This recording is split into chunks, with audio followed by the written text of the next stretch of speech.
ملکہ سبا نے کہا دیکھو ان الملوک اذا دخلوا قریۃ افسدوها، بادشاہ لوگ جب کسی بستی میں آتے ہیں نا، اگر ان کو فتح ہو گئی تو بستی کا بیڑا غرق کر دیتے ہیں اور عزت دار لوگوں کو ذلیل کر دیتے ہیں. جواب دینے میں جلدی مت کرو. لڑائی کا آپشن یہ آپشن بی ہے، ٹھیک ہے نا. آپشن اے اچھا کہنے لگے لیکن فیصلہ جو تو کرے گی وہی ہوگا. اس سے ہی بھی پتا چلتا ہے کہ وہ حکومت اتنی پاورفل اس لیے تھی کہ وہاں لوگ مشورے دیتے تھے، تھوپتے نہیں تھے. مشورہ کس کا، حکم کس کا چلتا تھا؟ ملکہ کا. تو حکم جو ہے نا وہ ایک ہی کا چلے گا. مشورہ دینے کی ہم مشورے دے کے کیا کرتے ہیں، اس کو پھر تھوپتے ہیں زبردستی. تھوپنے سے مسائل خراب ہوتے ہیں، ملک کبھی بھی ترقی نہیں کرتا. تو ملکہ سبا نے کہا ہم یہ ہو سکتا ہے دین کا لیول لگا رہا ہو مگر مقصد پیچھے کیا ہو، پیسہ. جیسے وہ بسوں میں چڑھتے ہیں نا، پہلے نماز روزے کی ترغیب دے گا، نماز پڑھیے اس سے پہلے کہ آپ کی نماز پڑھی جائے اور یہ ہے، اور دیکھو پھر 5 روپے بھی یہ چونن کتنے کا ہے، گلے کو صاف کرتے ہیں ہاضمہ. میں نے خود دیکھا ہے، بہت دفعہ ہوتا ہے. دین کا لیبل لگا ہوا ہے، مقصد کیا ہے، دکان چلانا. تو ملکہ سبا کو خیال ہوا بھائی اگر یہ جھوٹا آدمی ہے معاذ اللہ، لیبل اللہ رحمان رحیم کا لگا ہوا ہے، مقصد اس کا ہے کہ لالچ، یہ چاہ رہے ہماری حکومت پہ قبضہ کر کے وسائل بڑھ جائیں، تو اس کو اتنے قیمتی ہدیے دو. مقصد پیسہ ہے تو ہدیہ دے کے یہ اپنی دعوت سے پیچھے ہٹ جائے گا. بھائی آج آپ نے تو اتنے ماشاءاللہ ہمارا خیال کیا، بس ہر مہینے ایسے 2-4 اور بھیج دیا کریں.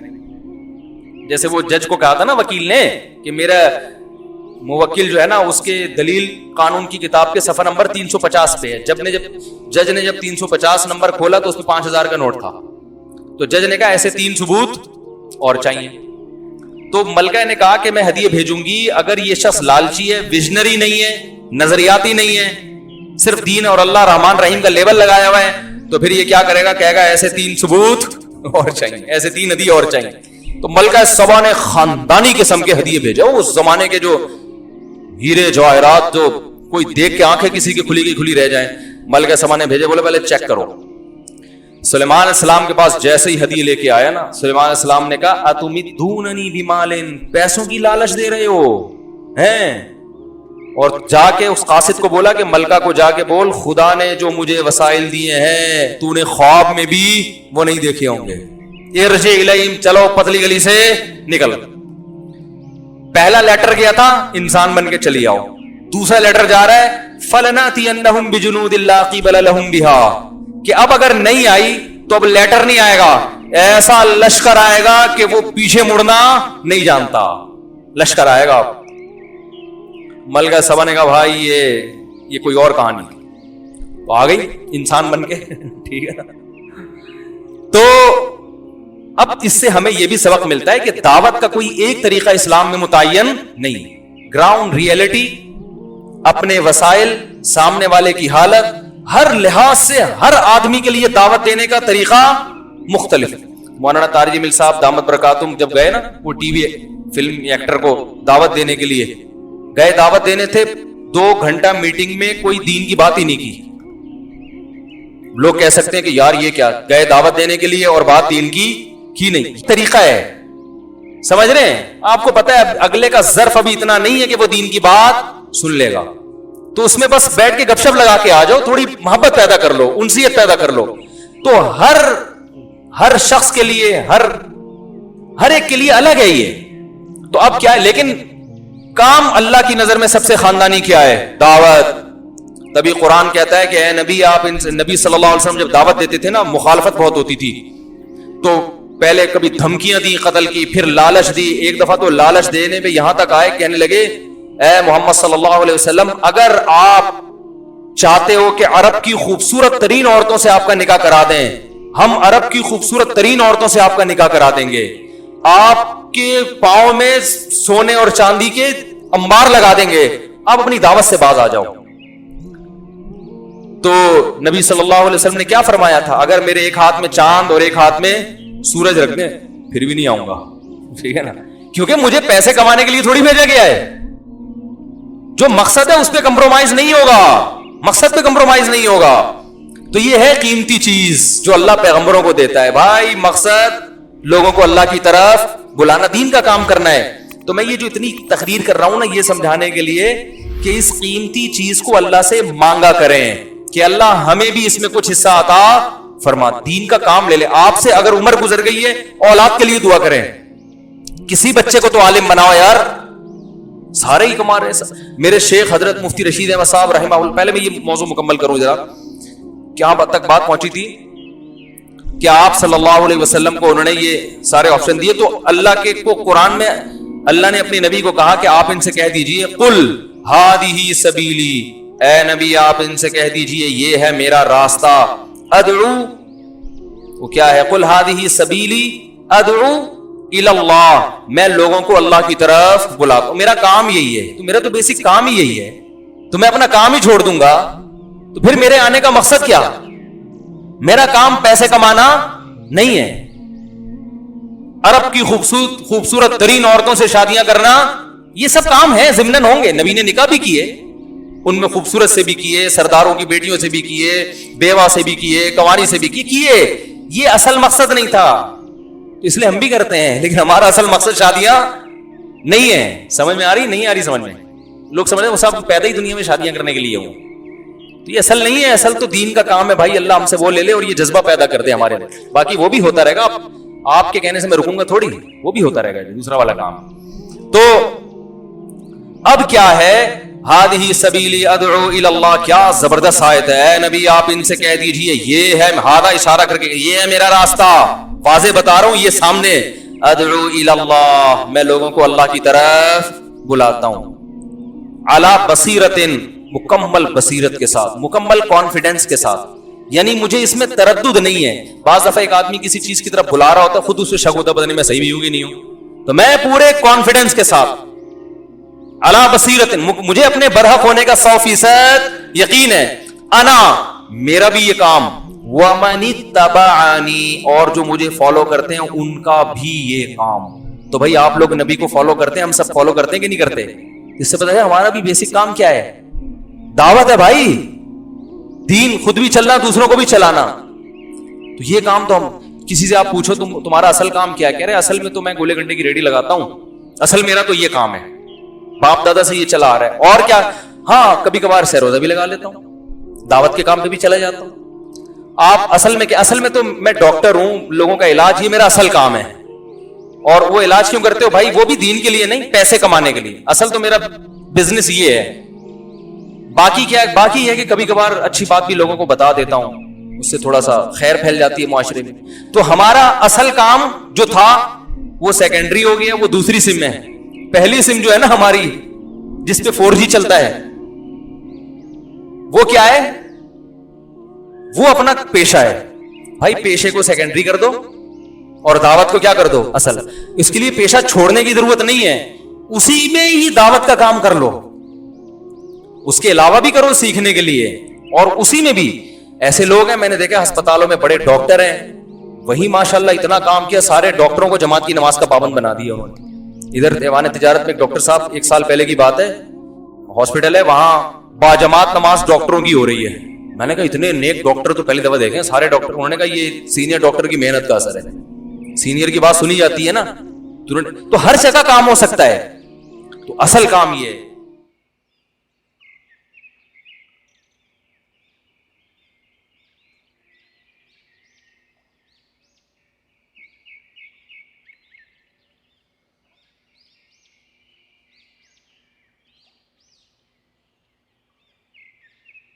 اللہ یہ چاہتے ہیں کہ انسان کا اللہ سے تعلق قائم رہے, اللہ سے محبت رہے, اس کو ایک تعلق رہے.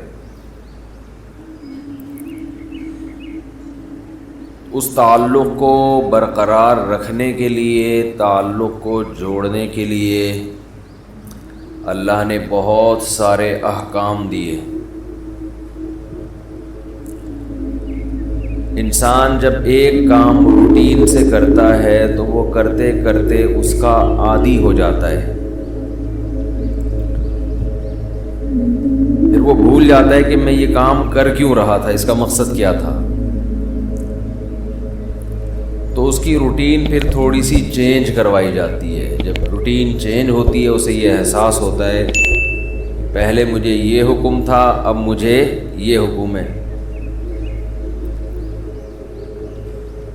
مثال کے طور پر ہمیں حکم ہے کہ ہم ذکر آہستہ آواز سے کریں۔ اسلام میں ذکر بالجہر کو، اونچی آواز سے ذکر کو پسند نہیں کیا گیا۔ صحابہ سفر کے دوران اونچی آواز سے ذکر کر رہے تھے تو آپ صلی اللہ علیہ وسلم نے فرمایا تم کسی ایسی ذات کو نہیں پکارتے جو بہرا ہو، وہ تو سنتا ہے۔ لیکن ہم دیکھتے ہیں کہ بقرعید کے دنوں میں، ایام تشریق میں، نمازوں کے بعد بلند آواز سے تکبیر کہلوائی جاتی ہے، اللہ اکبر اللہ اکبر لا الہ الا اللہ اللہ اکبر وللہ الحمد۔ یہ روٹین سے ہٹ کے، اس سے کیا ہوتا ہے، جیسے ہی تکبیر کی صدائیں گونجتی ہیں ایک دم ہمیں احساس ہوتا ہے یہ کیا ہوئی ہے، یہ کیا ہو رہا ہے، ایسے فوراً توجہ اللہ کی طرف جاتی ہے کہ بھئی اب اللہ نے اس طرح سے ذکر کرنے کا ہمیں حکم دیا ہے۔ اب اللہ کا حکم یہ ہے، اور یہ تکبیرات ہم فجر کو پڑھتے ہیں اور ایام تشریق میں، یعنی 13 ذی الحجہ کی عصر میں جا کے ختم کرتے ہیں۔ حالانکہ قربانی کے ایام 3 ہیں، مسلسل بلند آواز سے ذکر کرتے ہیں۔ پھر اللہ تعالیٰ نے عبادت کا طریقہ بھی بقرعید کے ایام میں بدل دیا کہ اللہ کو یاد کرنے کا طریقہ یہ ہے کہ جانوروں کے گلے پہ چھری پھیرو، یہ بھی روٹین سے ہٹ کر ہے۔ عجیب ہی نوعیت کی عبادت ہے، لوگ جاتے ہیں جانور خریدتے ہیں، اسے لے کے آتے ہیں، غیر مسلم پوچھتے ہیں ابھی تمہیں کیا ہو گیا، ابھی تو اچھے بھلے تھے، تم کیوں بکروں کے گایوں کے پیچھے ہاتھ دھو کے پڑ گئے ہو، پورے سال تو ہم نے کبھی نہیں تمہیں ایسا کرتے ہوئے دیکھا۔ یہ ایک دم سے کیا سیزن آتا ہے اور ہر آدمی گائے لا رہا ہے، بکرے لا رہا ہے، جانور لا رہا ہے، گلیوں میں گھما رہا ہے اور اسے کاٹ کے کھا بھی رہا ہے اور کھلا بھی رہا ہے۔ غیر مسلم پوچھے گا بھائی یہ کیا ہو گیا، ہم کیا کہیں گے، بھائی یہ کس کا حکم ہے، اللہ کا۔ تو یہ اللہ کو یاد کرنے کے اللہ نے بہانے رکھے ہیں۔ حج میں کیا ہوتا ہے، بالکل ایک الگ نوعیت کی، روٹین سے ہٹ کے آپ لاکھوں روپے خرچ کر کے بیت اللہ کی زیارت کے لیے جاتے ہیں، بیت اللہ کا طواف کرتے ہیں، کنکریاں مارتے ہیں۔ دنیا پوچھتی ہے ابھی کیا ہو گیا بھائی، اتنے روپے خرچ کر کے اس کام کے لیے آئے تھے، یہاں پتھر مارو گے اور اس گھر کا طواف کرو گے، اس پہ اتنا پیسہ خرچ کیا، اس سے کیا مل رہا ہے تمہیں؟ تو ہم جواب میں کیا کہتے ہیں، بھائی کس کا حکم ہے، اللہ کا۔ رمضان میں ایسے ہی ہوتا ہے، پورے سال ہماری ایک روٹین چلتی ہے، صبح اٹھیں گے، ناشتہ کریں گے، آفس جائیں گے، دوپہر کا کھانا کھائیں گے، پھر کچھ لوگ تھوڑی دیر آرام کرتے ہیں، کچھ نہیں کرتے، پھر چائے کا ٹائم ہے، پھر پان کا ٹائم ہے، پھر گٹکے کا، نسوار کا، سارا دن منہ چلتا ہی رہتا ہے۔ اس کے بعد جناب گھر آئیں گے، پھر رات کا کھانے میں کیا کھانا ہے، کھانا کھانا کھانا کھانا صبح سے لے کے شام تک۔ نارمل روٹین میں 6-7 گھنٹے کوئی انسان کھائے پیے بغیر رہ لے، کچھ بھی نہ کھائے، ایسا کہیں بھی نہیں ہوتا، پوری دنیا میں نہیں ہوتا۔ کچھ نہ کچھ تو انسان چکھ ہی لیتا ہے، بھئی 6 گھنٹے سے کچھ نہیں کھایا، چلو تھوڑی سی چینی اٹھا کے منہ میں رکھ لو، چلو 2 گھونٹ پانی کے ہی پی لو، ایسا ہی ہوتا ہے نا۔ چلو بھائی 2 نوالے، چلو دودھ کے دیگچی سے ڈھکن ہٹا کے 1 چمچ ملائی چاٹ لو۔ ہر آدمی کے الگ طریقے، کچھ بھی نہیں یار آدھا کپ چائے پی لو، صبح سے چائے نہیں پی. لوگ کہہ رہے ہوتے ہیں نا, لیکن رمضان میں کیسی اللہ تعالیٰ روٹین چینج کراتے ہیں. ایک دم عالم اسلام میں ایک تہلکہ مچتا ہے. سحری تقریباً صبح 5 بجے بند ہو رہی ہے, تقریباً, اوپر نیچے. ایسا نہ ہو آپ ساری دنیا میں 5 بجے تک کھاتے رہیں بیٹھ کے, مثال دے رہا ہوں. تو 5 بجے کے بعد 6, 7, 8, 9, 10, 11, دوپہر 11 بجے 6 گھنٹے ہو گئے, آپ نے نہ کچھ کھایا اور نہ پیا. چلو 6 گھنٹے, 12, 1 بج گیا اور 8 گھنٹے ہو گئے. نارمل دنوں میں ایسا نہیں ہوتا کہ 8 گھنٹے تک ایک نوالا بھی آپ نہ چکھیں. کوئی غیر مسلم آپ کے ساتھ ہو تو وہ کہے گا شاید اب کھا لے گا کچھ. 8 گھنٹے, 1 بجے تک کتنا ٹائم ہوتا ہے؟ 8 گھنٹے. شاید اب کچھ 2 نوالے کھا لے. پھر وہ آپ کو دیکھ رہا ہے, بھائی ابھی بھی نہیں کھا رہا ہے. ویسے تو جائیدادیں کھا جاتا تھا ہے بھائی, جو چیز کھانے کی نہیں بھی ہوتی تھی وہ بھی کھاتا تھا. اور اب پتہ نہیں کیا ہو گیا اس کو. 1 بجے کے بعد پھر 2 بجے, 3, 4, شام 5 بج گئے اور 12 گھنٹے ہو گئے. وہ حیران ہوگا یار ابھی بھی نہیں کھایا اس نے. پھر 6 بجے, پھر 7 جب بجے ہیں تو 14 گھنٹے ہو گئے. ہو سکتا ہے کوئی غیر مسلم آپ کے ساتھ ہو, دیکھے کہ بھئی آج شاید اس کو کھانا نہ ملا ہو. 1 دن برداشت کر لیا اس نے, 14 گھنٹے تک نہ کھایا اور نہ پیا. شاید کچھ شوگر لیول کم کرنا چاہتا ہو. یہ کسی ڈاکٹر نے مشورہ دیا ہو کہ آج تمہاری آنتوں میں کوئی سوزش ہے, کوئی پرابلم ہے, تو 14 گھنٹے تک مت کھاؤ. اس کے بعد آپ نے کھایا, وہ الگ بات ہے. پھر ایسا کھایا کہ پولیس بھی آپ کو نہیں روک سکی. پھر کیا ہوا ہے کہ آپ سارا دن آپ نے روزہ رکھا. اس کے بعد غیر مسلم دیکھے گا کہ شاید اب ان کے مذہب میں نماز کی آج چھٹی ہوگی, کیونکہ انہوں نے نماز سے بڑھ کر محنت والا کام کر لیا ہے. لیکن وہ دیکھتا ہے کہ اب یہ عشاء کے بعد اور مزید لمبی لمبی رکعتیں پڑھنا شروع کرتے ہیں, جو پورے سال میں یہ عمل نہیں ہوتا. اِنَّهُ يَرَاكَ حِينَ تَقُومُ وَتَقَلُّبَكَ فِي السَّاجِدِينَ. اے نبی, جب آپ نماز کے لیے کھڑے ہوتے ہیں وہ اللہ آپ کو دیکھتا ہے, اور سجدہ کرنے والوں کے ساتھ الٹتا پلٹتا بھی آپ کو دیکھتا ہے اللہ. تراویح میں کیسے رکوع میں جا رہے ہیں, پھر قومہ میں جا رہے ہیں, پھر سجدے میں گر رہے ہیں, پھر سجدے سے بیٹھ رہے ہیں, پھر دوبارہ سجدے میں جا رہے ہیں, پھر کھڑے ہو رہے ہیں, پھر دوبارہ رکوع, پھر قومہ, پھر سجدہ, پھر سجدے سے. کوئی کھڑے ہو کر دیکھ رہا ہو جس نے کبھی یہ عبادت نہ دیکھی ہو تو وہ حیران ہوگا نا کہ یہ مسلمان پاگل ہو گئے ہیں, دماغ خراب ہو گیا ہے, ان کو ڈاکٹر نے ایکسرسائز کا کہا ہے, ایک ہی کام کیے چلے جا رہے ہیں, کیے چلے جا رہے ہیں, رکنے کا نام لے ہی نہیں رہے. جس نے کبھی عبادت نہ دیکھی ہو تو حیران ہوگا نا یہ کر کیا رہے ہیں. ایسا تو کسی چرچ میں نہیں ہوتا, ایسا تو کسی مندر میں نہیں ہوتا, ایسا تو کسی یہودیوں کی عبادت گاہ میں نہیں ہوتا. کتنی لمبی لمبی رکعتیں ہوتی ہیں تراویح کی. تو کوئی غیر مسلم دیکھ رہا ہو کہ آج انہوں نے یہ کام کیا 14 گھنٹے, شاید کسی ڈاکٹر نے مشورہ دیا ہو, پھر دیکھتے ہیں اگلے دن پھر اٹھائیے اسی ٹائم پہ ہے بھائی.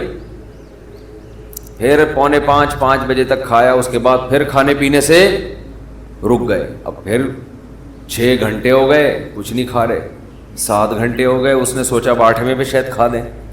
9 گھنٹے ہو گئے, 10 گھنٹے ہو گئے, 11 گھنٹے ہو گئے, 12 گھنٹے ہو گئے, 13 گھنٹے ہو گئے, 14 گھنٹے کے بعد جا کے پھر کھایا.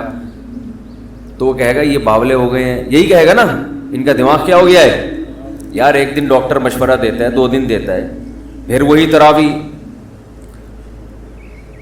وہی مریخ سے آیا ہوا تھا نا کوئی, جس کو پتہ نہیں تھا رمضان کا, اگلے دن دیکھا پھر وہی.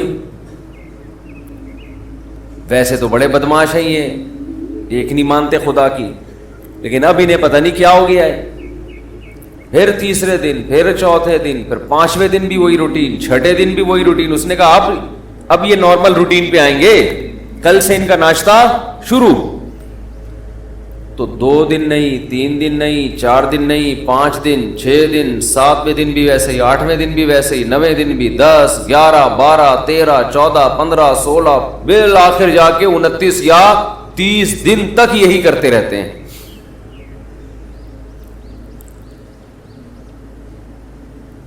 تیس دن کے بعد جا کے اللہ ان کو سہولت دیتا ہے، بھائی اپنی پرانی روٹین پہ واپس آ جاؤ۔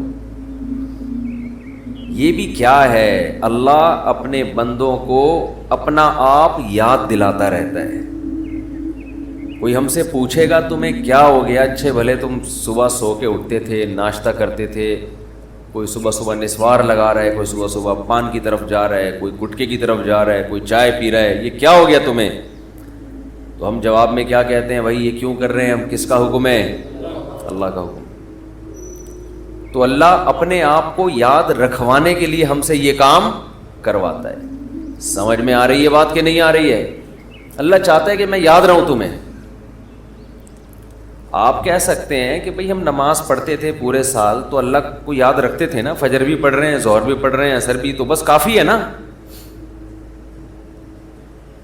کافی اس لیے نہیں ہے کہ یہ چیز نمازی کے لیے ایک روٹین کی چیز بن جاتی ہے، یہ عادت پڑ جاتی ہے، وہ بھول جاتا ہے۔ وہ سمجھتا ہے کہ جیسے بچے اسکول جاتے ہیں نا، تو بچوں کو تھوڑی پتہ ہوتا ہے میں نے اسکول اس لیے جا رہا ہوں کہ میں سائنسدان بنوں گا، میں ڈاکٹر بنوں گا، میں انجینئر بنوں گا، میں پائلٹ بنوں گا۔ بچے اس کے لیے جا رہے ہوتے ہیں، ایک روٹین، ایک عادت پڑ چکی ہے۔ وہ کہتے ہیں زندگی میں ہم پیدا ہی اس لیے ہوئے ہیں کہ رات کو ہم نے جلدی سونا ہے، صبح اٹھنا ہے، ہماری امی نے ہمیں ناشتہ کرا کے دھکا دے کے وین میں بٹھا دینا ہے، پھر وین جائے گی، پھر وہاں ہم اتریں گے، ٹیچر ہمیں پڑھائیں گے، پھر چھٹی ہوگی، پھر وہاں سے گھر آئیں گے، بس۔ تو وہ روٹین کی چیز بن جاتی ہے۔ تو اللہ تعالیٰ اپنے بندوں کو اپنا آپ یعنی اللہ یاد دلانے کے لیے عبادت کی روٹین میں چینجنگ لاتے رہتے ہیں۔ اور دیکھیں کیا کرتے ہیں اللہ تعالیٰ، نماز قضا کرنا اسلام میں سب سے بڑا جرم، اس سے بڑا جرم اسلام میں نہیں ہے۔ حج میں اللہ نے کہہ دیا کہ جب میدان عرفات میں وقوف عرفہ کرو تو مغرب پڑھنے کی اجازت نہیں، قضا کرو مغرب۔ کوئی غیر مسلم کسی نمازی کے ساتھ رہا ہو اور اس نے دیکھا ہو کہ یار یہ کبھی نہیں دیکھا اس کو میں نے زندگی میں نماز چھوڑتے ہوئے۔ جو نمازی لوگ ہیں اگر کوئی ان کو 1 کروڑ کی آفر کرے کہ تو مجھ سے 1 کروڑ لے لے، آج مغرب کی نماز چھوڑ دے، وہ چھوڑے گا؟ کبھی بھی نہیں چھوڑے گا۔ نمازی ہوگا تو نہیں چھوڑے گا، وہ کہے گا 1 کروڑ یا 1 ارب میرے لیے کیا یہ برابر۔ لیکن وہ دیکھ رہا ہے غیر مسلم کہ یار یہ حج کرنے گیا ہے وہاں اللہ کو راضی کرنے، لاکھوں روپے خرچ کر کے، اور عرفات میں مغرب اس نے پی گیا، یہ مغرب پی گیا، یہ ہے بھائی پڑھ ہی نہیں رہا۔ اس سے پوچھو کیوں نہیں پڑھ رہا؟ بھائی مزدلفہ میں جا کے عشاء کی نماز جب ہوگی تو اس کے ساتھ پڑھوں گا۔ بھائی تو کروڑوں روپے کی تجھے آفر کی تھی اور تو پھر بھی نہیں، تو نے چھوڑے تھا، تو اب کیوں چھوڑ دیا؟ اب تو یہاں آیا ہی خدا کی عبادت کے لیے، تو اب تو تجھے اور خشوع و خضوع سے پڑھنی چاہیے۔ جواب میں آپ کیا کہیں گے؟ بھائی اللہ کا حکم ہے۔ تو یہاں بھی اللہ اپنے آپ کو یاد کروانے کے لیے ہم سے مغرب کی نماز قضا کروا رہا ہے، تاکہ احساس رہے ہم پڑھتے جب تھے نا تو روٹین کی وجہ سے نہیں، اللہ کی وجہ سے پڑھتے تھے۔ لہذا جب وہ کہے گا نہیں پڑھو، چھوڑیں گے ہم۔ پھر سمجھتے ہو گے نہیں سمجھتے؟ نہیں سمجھتے نا، مسئلہ سارا یہی ہے۔ اگر سمجھتے ہوتے تو پہلے سے سمجھ کے بیٹھے ہوئے ہوتے۔ ہم یہ سمجھتے ہیں کہ یہ کلچر کا حصہ ہے، یہ رمضان اور بقرعید اور نہانا دھونا جمعے کے دن، یہ کلچر کا حصہ ہے۔ یہ کلچر نہیں ہے بھائی. یہ اللہ چاہتا ہے کہ میرے بندے مجھے یاد رکھیں. سب کی بیس اور روح یہ ہے کہ اللہ کو بندوں سے اتنا تعلق ہے کہ اللہ چاہتے ہیں میرے بندے دنیا میں جانے کے بعد مجھے بھولے نہیں.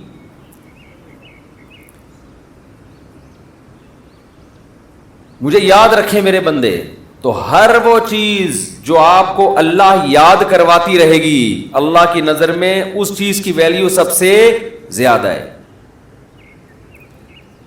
کون سی چیز ہے جو آپ کو سب سے زیادہ اللہ یاد دلاتی ہے؟ وہ عبادت ہے, دعا. سمجھتے ہیں کہ نہیں سمجھتے؟ آج دعاؤں میں زیادہ زور نہیں ہے. یہ بڑا مسئلہ ہے.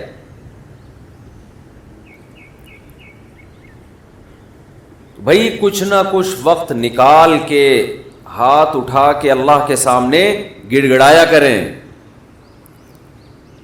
آج ہم لوگوں نے دعائیں مانگنا چھوڑ دیے. جب انسان اللہ کے سامنے دعا مانگتا ہے وہ اللہ سے باتیں کرتا ہے, اگر توجہ سے دعا مانگے. دعا ایسی چیز ہے کہ یہ اللہ اور بندے کا جتنا مضبوط کنیکشن بناتی ہے, اتنا کنیکشن دنیا کی کوئی اور عبادت نہیں بناتی.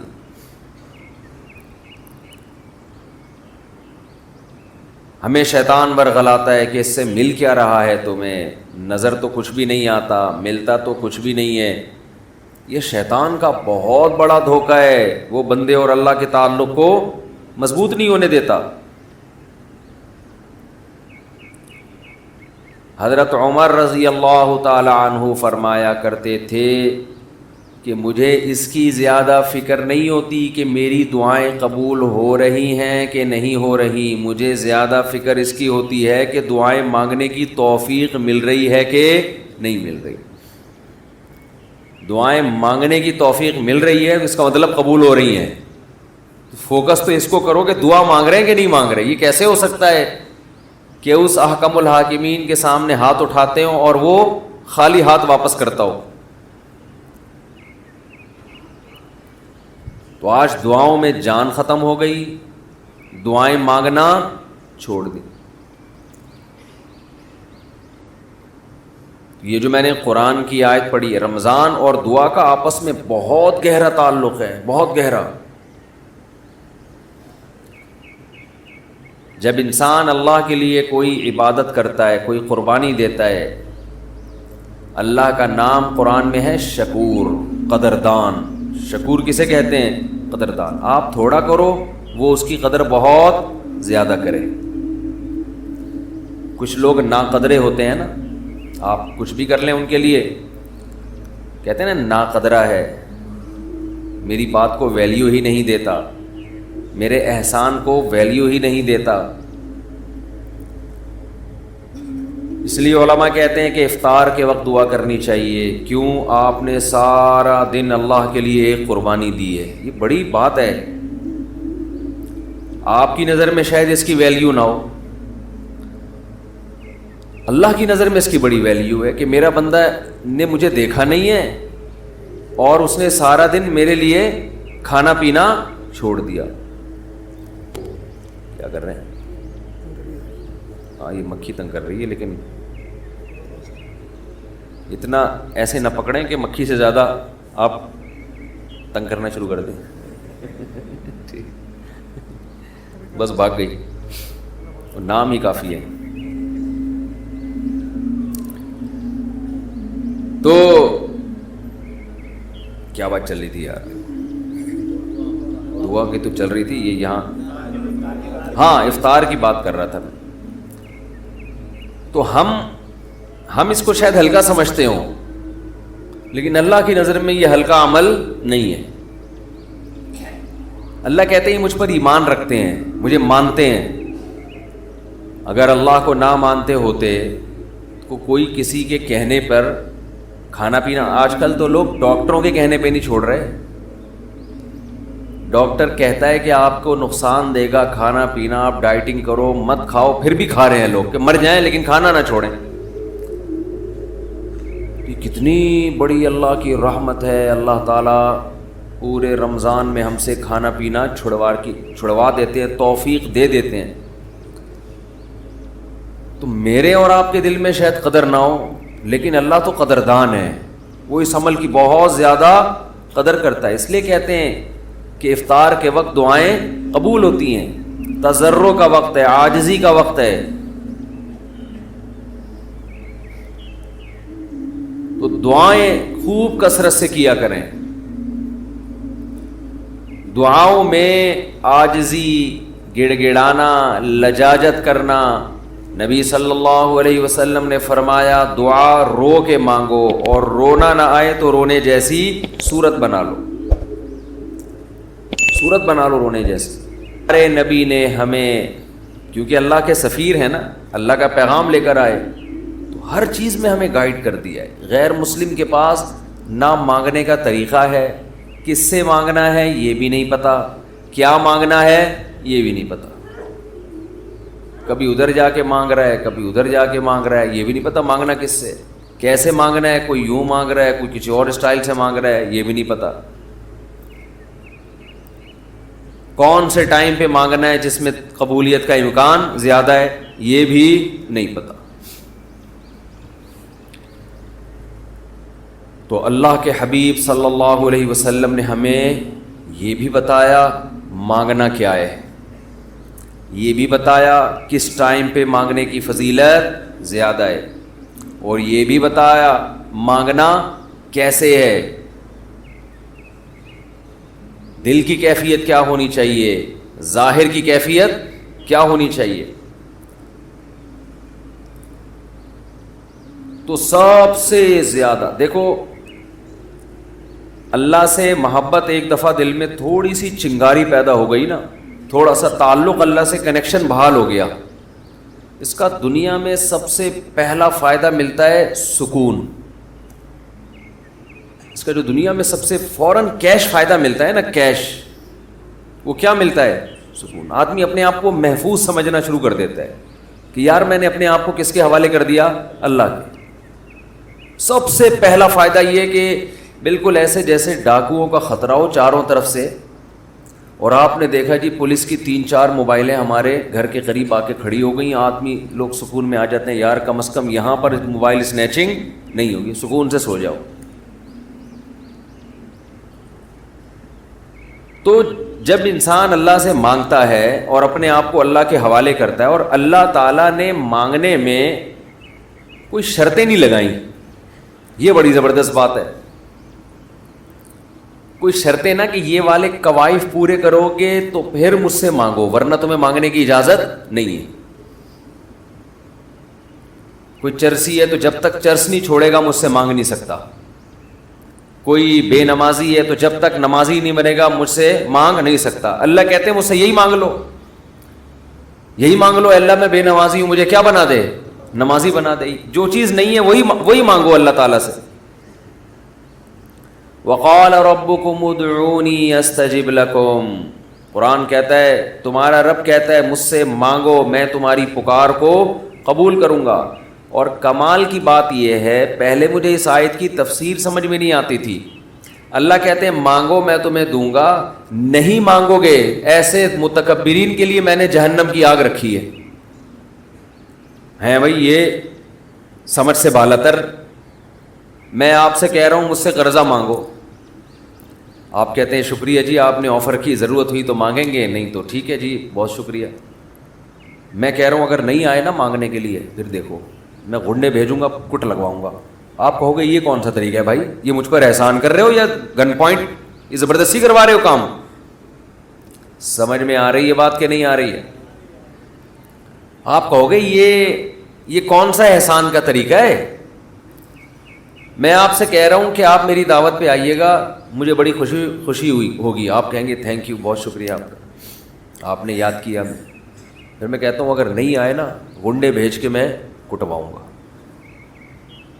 آپ کہو گے یہ زیادہ ہو گئی ہے، یہ کیا ہو گئی ہے، یہ دعوت نہیں ہے، یہ تو ایک طرح کا جرمانہ ہے میرے اوپر لگا دیا تم نے. میں آپ سے کہتا ہوں بھائی میں علاقے کا ناظم ہوں، میں علاقے میں یہ تھانے کا میں ڈی ایس پی ہوں، کوئی مسئلہ ہو میرے پاس آنا.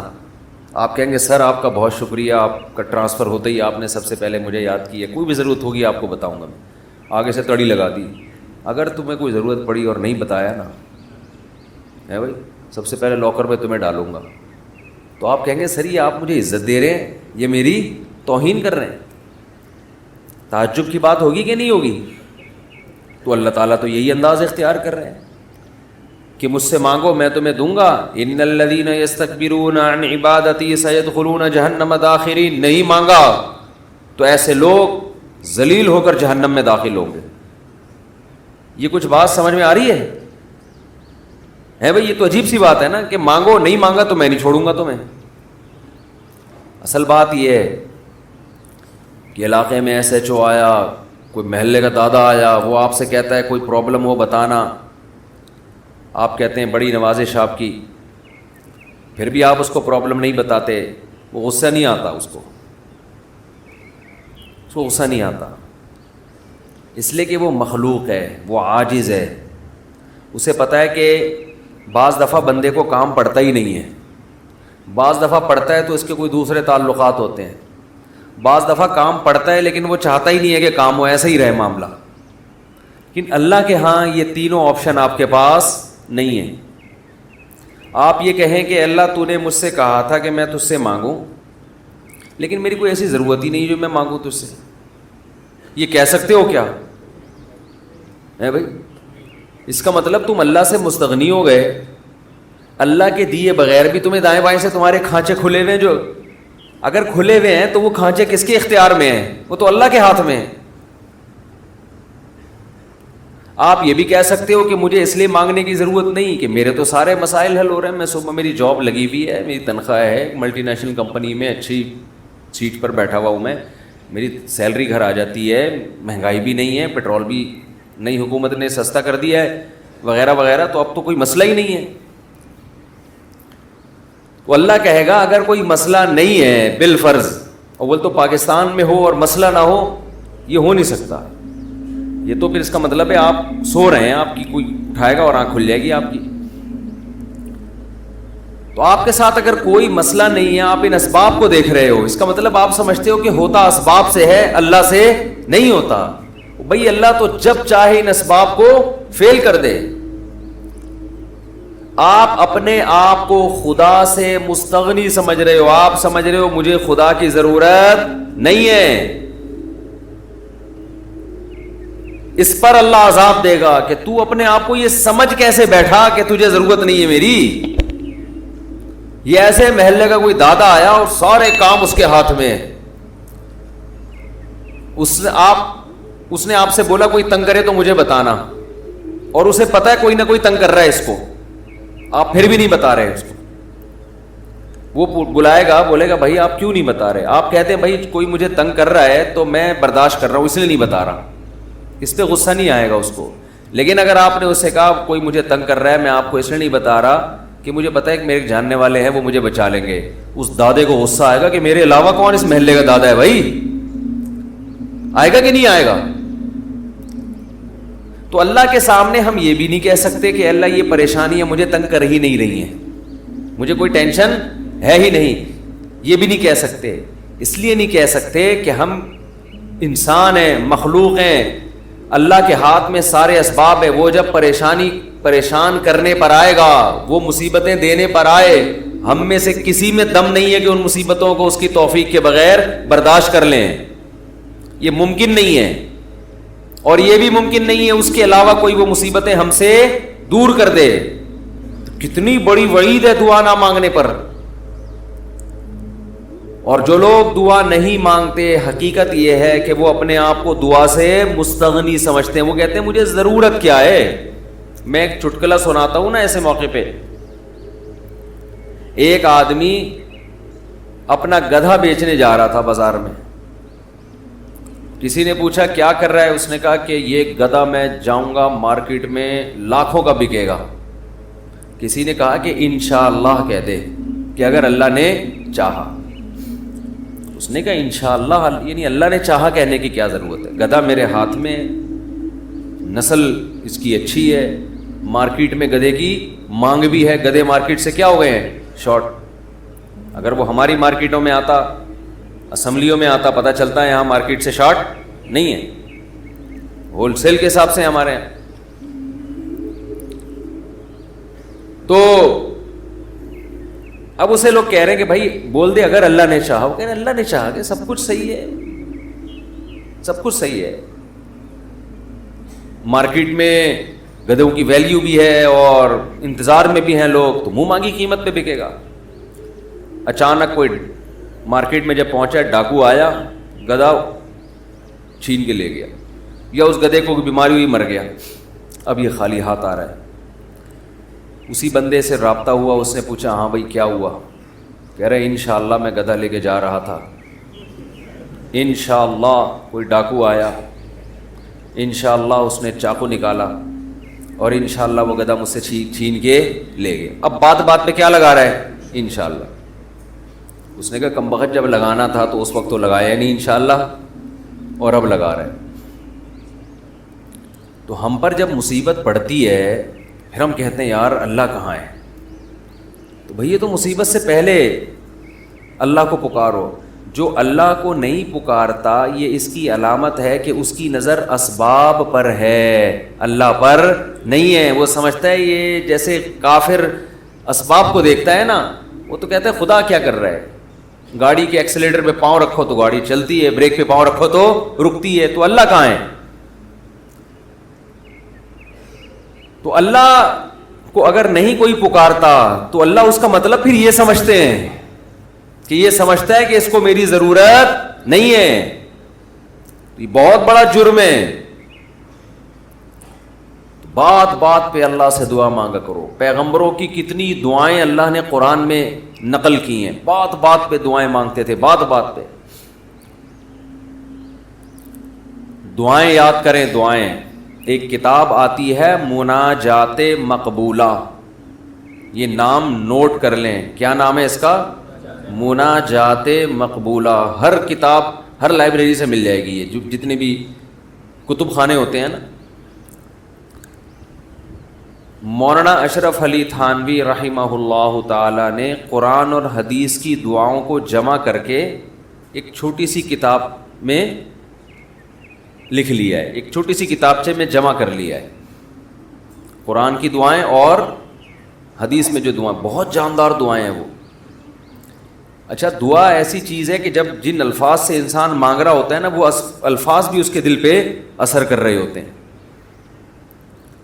تو انہوں نے بڑا شاندار کام یہ کیا کہ اب چونکہ دعائیں تو بہت زیادہ ہیں, ساری دعائیں قرآن اور حدیث کی آپ پڑھیں گے تو ایک ہی اتنی لمبی ہو جائے گی پھر. تو انہوں نے اس کو 7 حصوں میں ڈیوائیڈ کر دیا ہے. سمجھتے ہیں؟ ہفتے کے دن, اتوار کے دن, یہ یعنی 7 منزلیں بنا دی ہیں اس کی. اس کا ترجمہ بھی ملتا ہے, یعنی وہ دعائیں عربی میں اور نیچے اس کا ترجمہ. آپ بے شک عربی نہ پڑھیں, ترجمہ پڑھ لیں. وہ روزانہ کا معمول بنائیں. اس سے کیا ہوگا, آپ کو قرآن و سنت کی دعائیں یاد ہونا شروع ہو جائیں گی. وہ ایسی جاندار دعائیں, ایسی جاندار, ان دعاؤں میں آپ کو لطف آنا شروع ہو جائے گا, چسکا لگ جائے گا. کیسی دیکھو, ایک پڑھ کے سناتا ہوں. اللہم قسم لنا من خشیتک ما تحول به بیننا وبین معصیتک. اے اللہ ہمیں اتنا اپنا خوف دے دے, ہمارے دل میں اپنا اتنا خوف ڈال دے کہ وہ خوف ہمارے اور تیری نافرمانی کے درمیان آڑ بن جائے. سمجھ میں آ رہی ہے بات؟ زیادہ خوف نہیں چاہیے. زیادہ خوف پیدا ہو گیا تو زندگی کا مزہ کرکرا ہو جائے گا. جب آپ کے دل میں کسی چیز کا خوف مسلط ہو جاتا ہے تو لذتوں سے محروم ہو جاتے ہو آپ. دیکھو بچوں کے دلوں میں امتحان کا خوف ہوتا ہے نا, نہ کھا رہے ہیں نہ پی رہے ہیں. کراچی میں تو ایسا کوئی سیٹ اپ نہیں ہے, کوئی خوف نہیں ہوتا. پنجاب میں دیکھا ہے ہم نے, بچوں کے پیپر ہونے والے, ایگزام ہونے والا, ایک دماغ پہ مسلط کر لیتے ہیں. زیادہ مسلط کریں گے تو پھر پڑھائی بھی نہیں ہوتی, ان سے ہاتھ پاؤں کانپنے لگتے ہیں. کراچی میں اللہ کا فضل ہے, یہ ٹینشن, کراچی میں جتنی بھی حکومتیں رہی ہیں اب تک کی رپورٹ کے مطابق انہوں نے یہ بڑا فائدہ پورے سندھ میں الحمدللہ, یہ سندھ گورنمنٹ جب جتنی بھی رہی ہے اب تک، چاہے کسی کی بھی ہو، تو یہ الحمدللہ انہوں نے فیسلٹی دی ہے کہ کراچی کی عوام کو پڑھائی لکھائی سے الحمدللہ بالکل فارغ کر دی ہے. لڑکوں میں پڑھنے کا رواج ہے ہی نہیں. کچھ دن پہلے میں آ رہا تھا سفر پہ، تو کراچی کا ایک لڑکا وہاں پڑھنے گیا ہوا تھا اسلام آباد، ایبٹ آباد میں ہے شاید کیڈٹ کالج، بال کیڈٹ کالج میں پڑھ رہا تھا. تو میں نے کہا کراچی میں، نارتھ کراچی میں کہیں رہتا تھا یا ناظم آباد میں، وہاں گیا ہوا. اس نے کہا بھائی ہمارے ابا اماں نے اچھا فیصلہ کیا، مجھے وہاں ایڈمیشن کرا دیا، میں پڑھ لیتا ہوں، چھٹیوں میں گھر آ جاتا ہوں. تو وہ بتا رہا تھا کہ یہ کراچی میں، وہ مجھے کہہ رہا تھا کہ ہم حیران ہوتے ہیں کراچی میں جان تو وہاں کوئی ہے ہی نہیں، پڑھائی لکھائی کی بات ہی نہیں. کہہ رہے یہاں ہو تو ہر آدمی، میں نے دیکھا ہے پنجاب میں ہر بچہ پڑھائی کی بات کر رہا ہے، سب پڑھائی میں آگے نکلنے کی کوشش کر رہے ہیں، کچھ بزنس میں آگے جانے کی کوشش کر رہے ہیں. یہاں ہو تو پڑھے ہوئے ہیں. کراچی میں الحمدللہ پڑھے ہوئے لڑکے پوری رات کرکٹ کھیل رہے ہیں، اور ہم نے بھی بیان کر کے اپریشیٹ کر دیا. وہ کہہ رہے ہیں اب ٹھپا لگ گیا، اب تو اور کھیلو. ہم نے تو اس لیے خوشی کا اظہار کیا تھا کہ چلو روزہ تو رکھ رہے ہیں نا، یہ مطلب تھوڑی تھا کہ کچھ بھی نہیں کرو.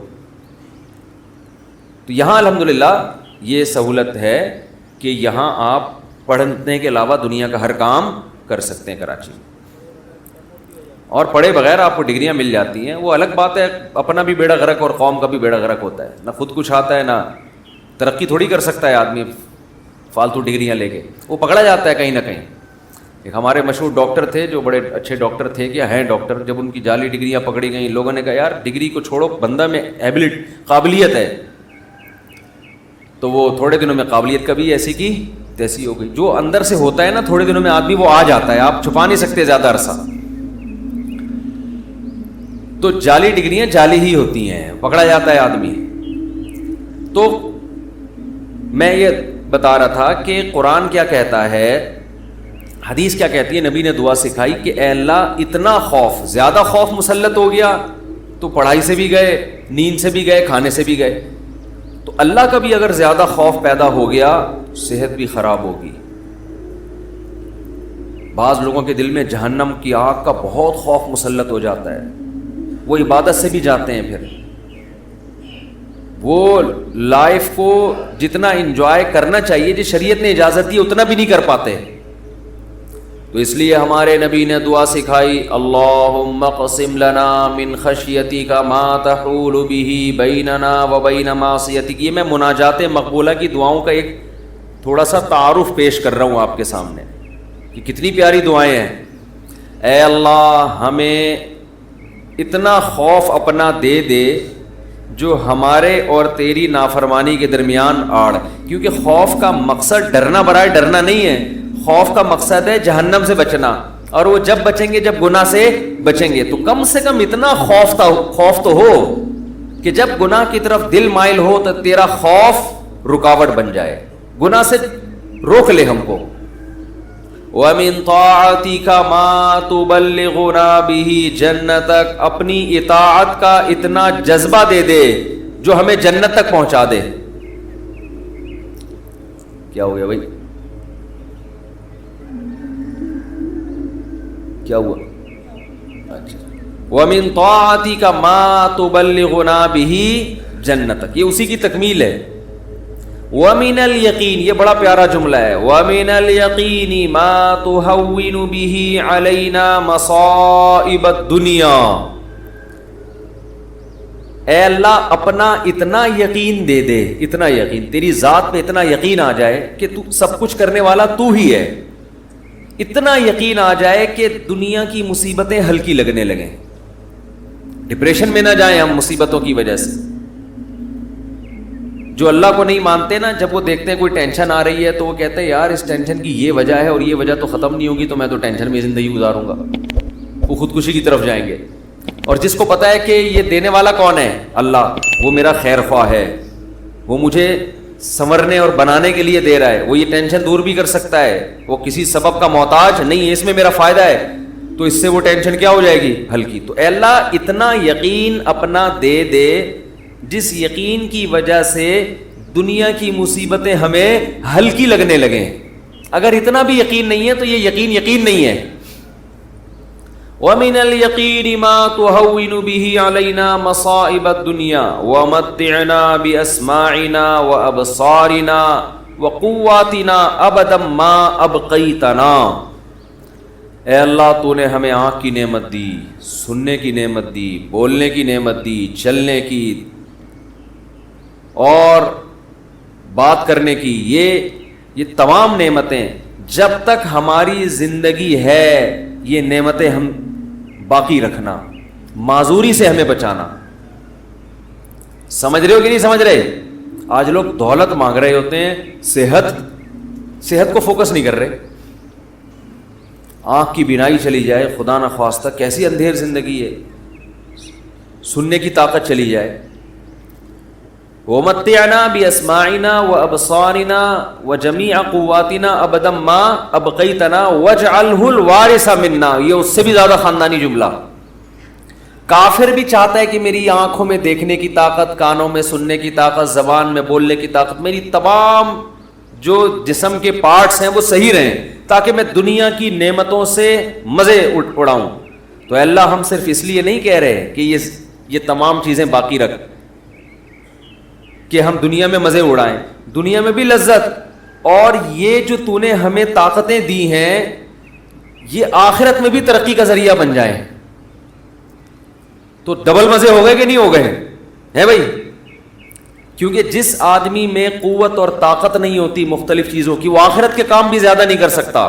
تو وَاجْعَلْهُ الْوَارِثَ مِنَّا، ان کے اثرات باقی رہے، قیامت کے دن فائدہ ہو۔ ان آنکھوں سے ہمیں، ان کان سے اچھی بات سنی تھی اور ہدایت مل گئی، تو یہ فائدہ ہو گیا نا اس کان کا آخرت میں۔ آنکھوں سے اچھی چیز دیکھی اور ہدایت مل گئی، اللہ کی نشانیاں دیکھیں اور عبرت حاصل ہوئی ان آنکھوں سے، ماں باپ کی زیارت کی، بیت اللہ حج کی، اللہ کے گھر کی زیارت کی، تو یہ آنکھوں کی لذت بھی ہے، اور اس لذت سے دنیا کا فائدہ بھی اور آخرت کا فائدہ بھی۔ وَاجْعَلْهُ الْوَارِثَ مِنَّا وَاجْعَلْ ثَأْرَنَا عَلَى مَنْ ظَلَمَنَا وَانصُرْنَا عَلَى مَنْ وَانصُرْنَا عَلَى مَنْ وَاجْعَلْ ثَأْرَنَا عَلَى مَنْ ظَلَمَنَا وَانصُرْنَا عَلَى مَنْ عَادَانَا۔ جو ہم سے دشمنی کرے اے اللہ تو اس کے خلاف ہماری مدد کر۔ دنیا میں بہت سارے دشمن ہیں، کچھ کو آپ جانتے ہیں، بہت سو کو نہیں جانتے۔ وَلَا تَجْعَلْ مُصِيبَتَنَا فِي دِينِنَا، اے اللہ اگر کوئی مصیبت مقدر میں ہے ہی تو وہ دنیا کی طرف پھیر دینا، دین ہمارا اس سے محفوظ رکھنا۔ دنیا کی مصیبت ختم ہو جاتی ہے، دین پہ کو نقصان اگر ہو گیا اس کے اثرات ہمیشہ ہمیشہ رہیں گے۔ وَلَا تَجْعَلْ مُصِيبَتَنَا فِي دِينِنَا وَلَا تَجْعَلِ الدُّنْيَا أَكْبَرَ هَمِّنَا۔ یہ جب مانگا کرے نا خوب شوق سے، اس کا مفہوم سوچ کے، اے اللہ دنیا ہمارا بڑا غم نہ بنا دینا، کہ ہماری بڑی چاہت ہی کیا ہو۔ آج آپ دیکھیں، آپ کسی سے پوچھیں تجھے دنیا میں سب سے بڑی ٹینشن کیا ہو، کیا بزنس، تیرا سب سے بڑا مسئلہ کیا ہے، صحت، تیرا سب سے بڑا مسئلہ کیا ہے، بیوی ٹھیک ہو جائے، تیرا سب سے بڑا مسئلہ کیا ہے جو تو چاہتا ہے، یار میرا سب سے بڑا مسئلہ ہے میری شادی ہو جائے، تیرا سب سے بڑا مسئلہ کیا ہے، یار ابا ٹھیک ہو جائیں، تیرا سب سے بڑا مسئلہ کیا ہے، یار میرے بال نہیں ہے سر پہ، میں سارا دن اسی کوشش میں لگا رہتا ہوں سر پہ بال نکل آئیں۔ بھائی تیرا سب سے بڑا مسئلہ کیا ہے، بھائی مجھے اللہ نہ کرے کینسر ہے، میرا سب سے بڑا مسئلہ اس وقت یہ بن چکا ہے میرا کینسر کسی طرح سے ٹھیک ہو جائے۔ بھائی تیرا سب سے بڑا مسئلہ کیا ہے، یہ لوگوں کی آپ سروے کریں تو یہی ہوگا نا۔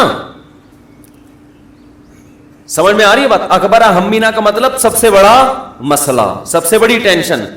بھائی تیرا سب سے بڑا مسئلہ کہ یار میرے بچے میرے قابو میں نہیں ہیں، میری سب سے بڑی خواہش ہے میرے بچے انسان کے بچے بن جائیں۔ بھائی تیرا سب سے بڑا مسئلہ کیا ہے، بھائی اس کا سب سے بڑا مسئلہ اس کو خدا نخواستہ فالج ہوا ہوا ہے، اس کی ابھی سب سے بڑی کوشش یہی کہ فالج ٹھیک ہو جائے اس کا۔ نبی دعا سکھا رہے ہیں یہ کبھی بھی ہمیشہ اللہ سے پناہ مانگو، اے اللہ یہ چیزیں میرے مسئلے تو رہیں، سب سے بڑے مسئلے نہ رہیں، سب سے بڑا مسئلہ ایک ہی ہو، آخرت۔ بھائی یہ مسئلہ ختم ہو گیا، کوئی دوسرا مسئلہ آ جائے گا آپ کے ساتھ، کیا خیال ہے؟ ادھر میری طرف دیکھیں، ادھر کیوں دیکھ رہے ہیں؟ ابھی آپ کا سب سے بڑا مسئلہ ہے میرا بیان سنیں آپ بیٹھ کے۔ اچھا مجھے کچھ اس وجہ سے دیکھ رہے تھے آپ مجھے، اچھا ٹھیک ہے ٹھیک ہے میں اس میں دیتا ہوں دعا میں. 4 لاکھ روپے بھی جمع ہوئے ہیں, ابھی جمع کرنا ہے 25-30 لاکھ, اس کے لیے تھوڑی سی. اچھا, میں جمعے کی نماز کے بعد دیتا ہوں. تو سب سے بڑا مسئلہ جو میرا اور آپ کا ہو تو حدیث میں آتا ہے کہ اللہ سے دعا مانگو, لا تجعل الدنیا اکبر ہمنا, اے اللہ یہ دنیا کے جو بکھیڑے اور مسائل ہیں یہ ہمارا سب سے بڑا مسئلہ نہ ہو. سب سے بڑا مسئلہ ہمارا ایک ہو بھائی, کینسر ٹھیک ہو یا نہ ہو, آخرت صحیح ہو جائے. ہم نے ایسے علماء کو دیکھا ہے موت کے وقت شفا کی زیادہ فکر نہیں ہے ان کو کہ میں ٹھیک ہو جاؤں, فکر یہ ہے کہ بھلے مر جاؤں لیکن مغفرت ہو جائے آخرت میں. ہمارے ایک استاذ تھے, 45-50 سال بمشکل ان کی عمر ہوگی, بیمار ہو گئے بہت سخت. تو میں جب بھی ان سے ملنے کے لیے جاتا, ان کی عیادت کے لیے, عام طور پہ جب آپ بیمار کی عیادت کے لیے ملے تو بس وہ ایک ہی چیز کر رہا ہوگا, یار میں ٹھیک ہو جاؤں, بس میں ٹھیک ہو جاؤں, بس میں ٹھیک ہو جاؤں, فلاں ڈاکٹر, وہ اس کے علاوہ اس کی کوئی چاہت نہیں ہوتی. ہم جب ان سے ملنے کے لیے گئے تو بڑی شدید تکلیف میں, نلکیاں لگی ہوئی ہیں, ڈرپ چڑھ رہی ہے, بہت کمزور ہو گئے. ہم نے کہا کیسی طبیعت ہے؟ کہہ رہے طبیعت ٹھیک نہیں ہے, دعا کرو اللہ مجھے شفا دے دے. پھر تھوڑی دیر میں کہنے لگے بس دعا کرو اللہ مجھ سے آخرت میں حساب نہ لے. ہر تھوڑی دیر کے بعد, بھائی اگر میری زندگی ختم ہو رہی ہے تو بس دعا کرو اللہ مجھ سے آخرت میں حساب نہ لے. دنیا دار آدمی کہتا ہے بس ختم ہو رہی ہے تو نہیں, ختم نہیں ہو, بس یہ دعا کرو, یہ میں مرنا نہیں چاہتا بھائی میں کسی بھی قیمت پہ. وہ اللہ سے مانگ بھی رہے کہ شفا, ہم اللہ کے بندے ہیں, ہم نے اللہ کے سامنے یہ تھوڑی کہنا کہ اللہ تیری مرضی ٹھیک کرتا ہے تو کر دے, نہیں تو نہیں, یہ نہیں, ہم نے تو دعا تو یہی مانگنی ہے اللہ ہم کمزور ہیں ٹھیک کر دے. بڑا مسئلہ اس سے بھی بڑا ہے, وہ کیا ہے؟ آخرت. کمپیئر ہے, کمپیریٹیو ڈگری ہے. اگر کوئی مسئلہ آپ کا سب سے بڑا ہے تو آخرت اس سے بھی بڑا مسئلہ ہونا چاہیے. اگر آپ کا مسئلہ آپ کی بیگم ہے تو آخرت اس سے بھی بڑا مسئلہ ہونا چاہیے. اکبر ہمنا, سب سے بڑا مسئلہ میرا اور آپ کا کیا ہونا چاہیے؟ اللہ. اب یہ ہم کبھی بیان میں سن لیتے ہیں, لیکن جب آپ پراپر یہ دعائیں مانگتے رہیں گے, اے اللہ میرا سب سے بڑا مسئلہ دنیا نہ ہو, تو دل پہ اثر ہوگا کہ نہیں ہوگا, اس کا استحضار ہوگا کہ نہیں ہوگا کہ میں تو اللہ سے بار بار یہی مانگتا ہوں کہ میرا سب سے بڑا مسئلہ دنیا نہ ہو, اور آج میں نے سب سے بڑا مسئلہ اس کو بنایا ہوا ہے.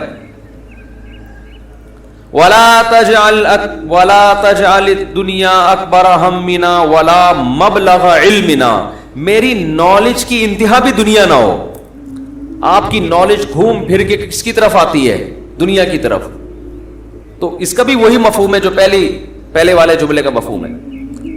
وَلَا مَبْلَغَ عِلْمِنَا وَلَا غَایَةَ رَغْبَتِنَا وَلَا تُسَلِّطْ عَلَيْنَا مَن لَّا يَرْحَمُنَا, اے اللہ کوئی ایسا شخص ہم پہ مسلط نہ کر جو ہم پہ رحم نہ کرے. ہر آدمی کے اوپر کوئی نہ کوئی ہوتا ہے.